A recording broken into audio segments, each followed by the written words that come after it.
কি রে, তুই তোর বুকে পল্টু কাকার মেয়ের নাম লিখেছিস কেন? ও তুই বুঝবি না, এটা হচ্ছে ভালো কথা, বুঝলি? ভালো কথা। কি কি বলছিস?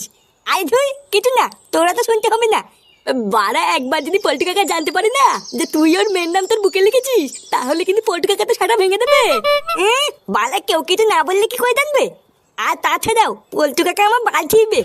আমার বাবা আছে না, আমার বাবা হলো পল্টু কাকার বন্ধু। আমার বাবাকে বলে দেবো, দেখবি আমার বাবাই সব দেখে নেবে। ও বাড়া, আমি সব বুঝে গেছি, তোর সাথে লেওড়া থাকা যাবে না। একবার যদি করে কেলো হয়ে যায় না, তোর সাথে সাথে আমারও সেটা ভাঙবে।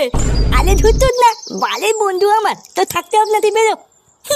দেখবি একদিন আমার সাথে পল্টু কাকা মেয়ে টুনটুনের বিয়ে হবে, তখন তুই না দেখবি তোকে আমি নিমন্ত্রণ করবো না। তুই যা, আমারও দেরি হয়ে যাচ্ছে, স্কুলে যেতে হবে।